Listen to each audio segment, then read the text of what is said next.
Assalamualaikum warahmatullahi taala wabarakatuh. Khabar semua, insya-Allah kita jumpa lagi pada hari ini dalam kita membicarakan tentang 34 kompetensi yang harus dimiliki oleh pekerja, di mana kompetensi ini sangat-sangat diperlukan disyari oleh majikan, dan juga kompetensi ini boleh digunakan juga untuk usahawan-usahawan bisnes kecil di luar sana dalam kita membangunkan dunia keusahawanan kita. Okey, kita dah bincang dah, dah masuk yang kompetensi yang ke-17 dah semalam. Hari ini kita sambung pada kompetensi yang ke-18, iaitu analytical thinking, berfikir secara analitik lah, ataupun seorang yang orang kata apa, mampu membuat analisa, mampu membuat conclusion daripada data-data dunia pekerjaan, dan kita memerlukan juga kepada kompetensi yang berkaitan dengan pemikiran. Apa itu bermaksud berfikir secara analitikal? Ini adalah di mana kita melihat pada masalah dan kita boleh menyelesaikan masalah itu menggunakan logik secara sistematik dan secara ada turutan-turutan dan langkah-langkahnya lah itu. Dan juga kita mampu untuk untuk kita membuat comparison, perbandingan secara sistematik di antara alternatif yang kita ada, sehingga kita mampu untuk memunculkan satu option, satu maklum balas, satu penyelesaian dia dapat mampu menyelesaikan masalah yang kita hadapi.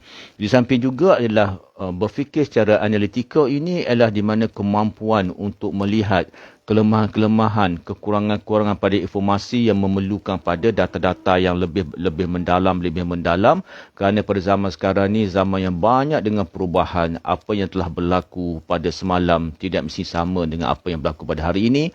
Apa yang berlaku pada hari ini penyelesaian tidak akan sama dengan apa yang akan berlaku pada esoknya, walaupun masalah itu lebih kurang sama.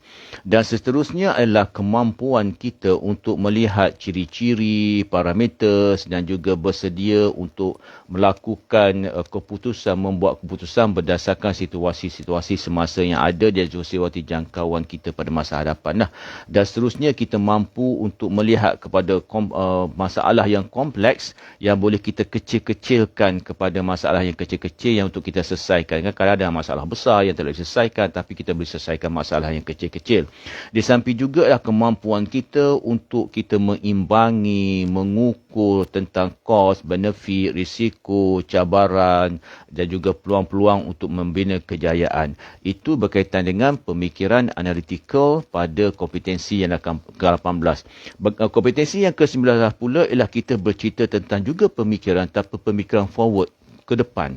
Pemikiran ke depan ni adalah bagaimana kita menghadapi masalah, nak selesaikan dia, dan kita membuat preparation untuk menghadapi kontingensi-kontingensi yang berlaku, ataupun apakah perkara yang berlaku di masa hadapan, di mana kita telah mementakkan option-option untuk kita bersedia, kita membuat perancangan, dan juga kita melihat pada trend semasa untuk kita mengukur kepada perancangan untuk menghadapi trend-trend yang semasa dan juga yang masa akan datang. Ini antara pemikiran berkaitan dengan pemikiran forward lah. Di samping itu juga kita kena masukkan juga kompetensi yang ke-20, iaitu berfikir secara konseptual. Konsep ini maknanya kita mampu untuk melihat solusi pada masalah itu berdasarkan pada kita melihat secara holistik, secara abstrak dan secara teoretikal, perspektif di sudut teori. Maknanya kita jadi individu yang mampu untuk mengambil teori-teori itu, dan kita juga mampu untuk meletakkan teori itu kepada sesuatu yang praktikal. Itu sebabnya kalau dalam usahawan dikata kita tak sama dengan orang universiti, kita jenis orang praktikal, universiti ni jenis orang teori. Tak.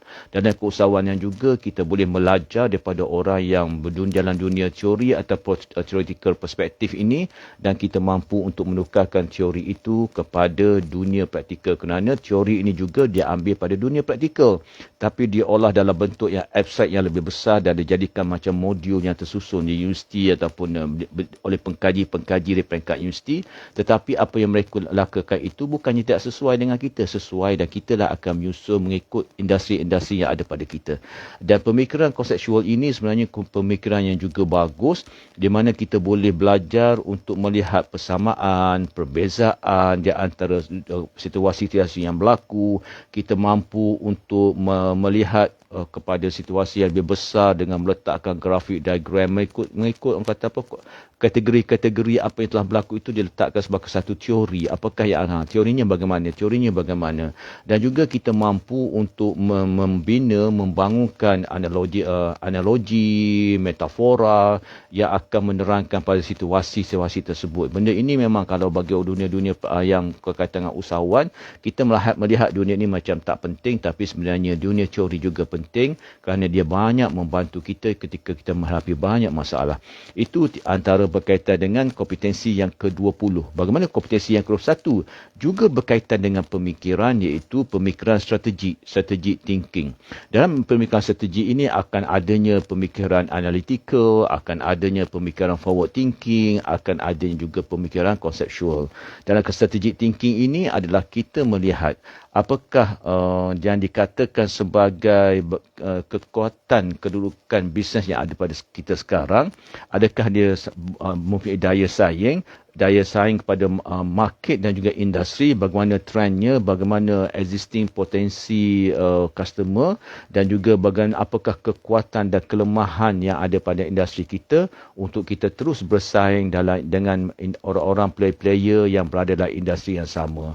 Maknanya dalam strategic thinking kita menyusun perancangan 1, 2, 3 bagaimana kita untuk terus menjadi sebagai individu yang mempunyai kekuatan dan kelemahan, dan juga kita menjadi individu yang akan meneruskan kehidupan dalam dunia persaingan dalam industri. Kalau bagi seorang pekerja, dia menjadi seorang yang strategi dalam dunia kerjayanya berkaitan dengan lingkungan gerak kerjanya, menjadikan dia individu yang diperlukan oleh syarikat dan individu yang dilihat oleh syarikat sebagai individu yang mampu menggerakkan syarikat ke arah yang lebih baik lah. Pada zaman sekarang ni kita bukan saja bekerja, sebenarnya kita membantu syarikat untuk berada dalam situasi yang bagus. Apabila syarikat itu masih kekal berada dalam situasi yang bagus, pekerja itu akan terus mendapat manfaat, gaji dan segala manfaat yang berkaitan dengan pekerjaan lah. Mana orang yang bekerja ni tak boleh memikirkan aku datang kerja, aku buat kerja aku dah settle tak. Dia juga kena memikirkan bagaimana untuk memastikan jangka hayat syarikat itu panjang, di mana apabila jangka hayat syarikat itu panjang, dia memberi kelebihan kepadanya untuk terus bekerja di situ, terus mencari rezeki di situ. Dan terusnya dalam dunia strategic thinking juga kita melihat produk kita, servis kita adakah boleh bersaing dan berapa lama dia boleh bersaing dalam market yang mana kita berada di peringkat itu. Di samping itu juga strategic thinking ini biasanya dia akan merancang lah long term berapa lama, 3 ke 5 tahun, bagaimana organisasi itu untuk terus berada dalam keadaan yang bagus dan bersedia menghadapi cabaran-cabarannya lah. Sebab tu apabila berlakunya pandemik ini, strategic thinking ini diperlukan juga untuk kita merancangkan supaya dalam keadaan di mana kita boleh hidup terus dalam dunia yang sentiasa berubah, yang tidak pasti, yang akan sentiasa memberikan cabaran-cabaran kepada dunia perniagaan kita lah. Dan juga begitu juga dengan pekerja-pekerja kan, banyak jawatan-jawatan kemungkinan satu hari nanti akan diambil oleh AI, diambil oleh robot dan juga diambil oleh sistem. Tu kita kena bersedia sebagai seorang pekerja juga. Yang ke-22 adalah berkaitan dengan kepakaran teknikal. Kita kena tahu bagi seorang pekerja, dia kena tahulah apakah skill, knowledge-nya dalam bidang teknikal yang berkaitan dengan job scope yang telah diberikan kepadanya. Dia kadang-kadang dia kena develop sendiri, jangan bergantung pada majikan hantar kursus sana sini. Dalam dunia sekarang kadang-kadang majikan tidak mampu untuk kita menghantar kita ke dunia latihan. Kadang-kadang kita kena cari sendiri bagaimana untuk mengekalkan supaya kita masih lagi relevan dengan dunia pekerjaan kita dalam berkaitan dengan ilmu dan juga kemahiran. Begitu juga dengan dia katakan oleh bisnes lah. Kalau dalam bisnes, apakah bidang-bidang teknikal yang perlu dikuasai, apakah kemahiran teknikal yang perlu dikuasai untuk bisnes itu terus berdaya saing dan terus relevan dengan dalam industri semasanya. Yang ke-23 ini yang sangat penting, yang selalu disebut-sebutkan oleh majikan adalah mereka mencari pekerja-pekerja yang ada sikap inisiatif. Apa makna inisiatif? Inisiatif ni maknanya pekerja ini dia boleh identify apakah needs, keperluan yang perlu dilakukan dan dia mengambil tindakan, melaksanakan keperluan itu menyelesaikan ataupun memenuhi keperluan itu sebelum dia ditanya ataupun sebelum tiba masanya. Maknanya inisiatif dia ke depan daripada apa situasi itu, dia selesaikan dulu sebelum dia ditanya oleh majikan dan sebagainya. Dia boleh berfikirlah, seorang pekerja berfikir.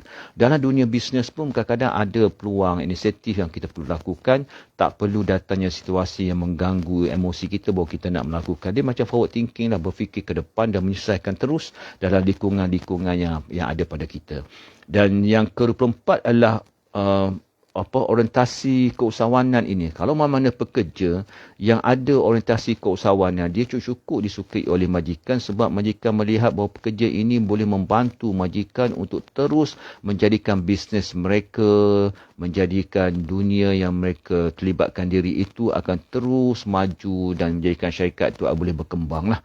Dan apa itu pemikiran usahawan ni? Pemikiran usahawan ni dia akan melihat kepada peluang-peluang bisnes, dia boleh calculate risk, dia boleh melihat sesuatu yang apa yang dilakukan itu memberi keuntungan kepadanya ataupun tidak. Begitu, kalau kita boleh tengoklah angle pekerja macam mana dan kita boleh tengok angle majikannya bagaimana. Dan seterusnya bagi orang yang ada orientasi entrepreneur ni, pasti keusahawanan yang dia boleh memahami lah apakah cabaran yang dihadapi oleh majikan, dan seorang pekerja itu dia bukan menuntut hak dia saja, dia melihat juga situasi yang ada, dan biasanya pekerja seperti ini sangat disukai oleh majikan.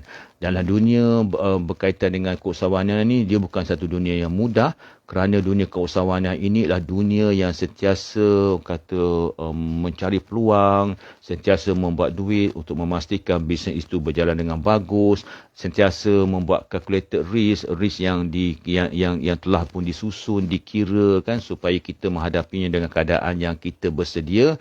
Dan juga dia berkaitan juga dengan potensial customer, supplier dan juga business partner kan, bagaimana kita nak membina inovasi-inovasi dalam bisnes untuk menjadikan kita sentiasa relevan, mampu bersaing dalam industri kita. InsyaAllah kita jumpa lagi pada hari-hari yang akan datang ini, kalau kita membicarakan tentang kompetensi yang perlu prima dan seterusnya. Dan kita doa kepada Allah Subhanahu Wa Taala, mudah-mudahan dalam keadaan yang kita semakin okey dalam bisnes kan, bagi usahawan kan, dan juga kita sentiasa bersedia menghadapi berbagai perkara, terutamanya apabila bukanya jalan pada 1 April nanti, ekonomi dibuka sepenuhnya dan kita berada dalam keadaan yang endemik. Pada waktu itu segala SOP hanyalah bergantung pada kita dan bagaimana kita nak menghadapi situasi COVID-19 ini.